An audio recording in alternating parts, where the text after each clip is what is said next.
एक बार की बात है कि माँ लक्ष्मी जी भगवान विष्णु को भोजन करा रही थी।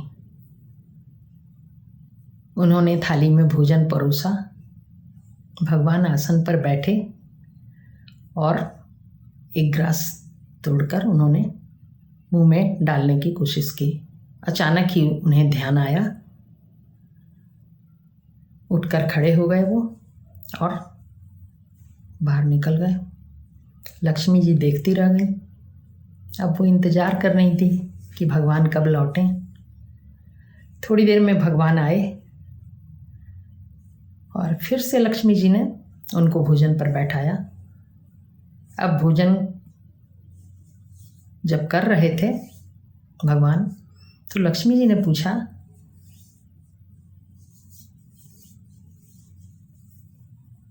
कि हे भगवान, आप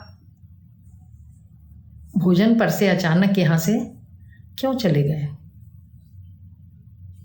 तो भगवान विष्णु ने कहा कि हे देवी, मेरे 4 भक्त भूखे बैठे थे, उनको भोजन कराने मुझे जाना था। मैं उनके भोजन की व्यवस्था करने गया था। भगवान तो सबके पालनहार हैं, उन्हीं को चिंता है सबकी। वो स्वयं भोजन कैसे कर सकते हैं अगर उनके भक्त भूखे हों तो? फिर भोजन का कार्य पूरा हो गया। अब भगवान की परीक्षा लेने के लिए माँ लक्ष्मी जी ने एक उपाय किया। दूसरे दिन उन्होंने एक डिबिया में 4 चींटियों को बंद कर दिया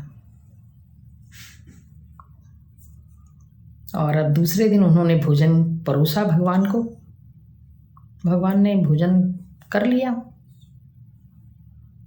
तब माँ ने भगवान विष्णु से पूछा कि भगवान, आज आपने भोजन कैसे कर लिया?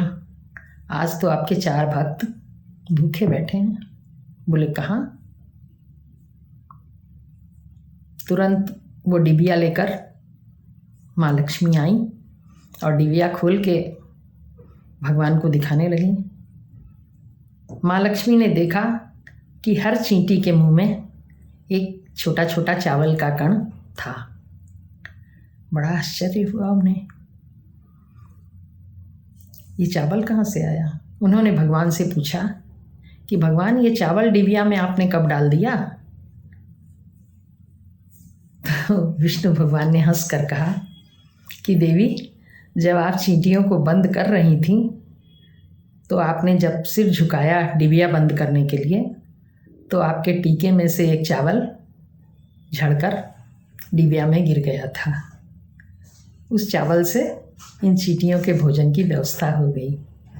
तो देखा आपने कि विष्णु भगवान तो हमारे पालनहार हैं, पूरे विश्व को चलाने वाले वो ही हैं। सबकी व्यवस्था वो करते हैं, बड़े जीवों की भी, छोटे जीवों की भी, मनुष्यों की भी। प्रकृति में जितने जीव हैं उनका पालन करना विष्णु भगवान का ही काम है।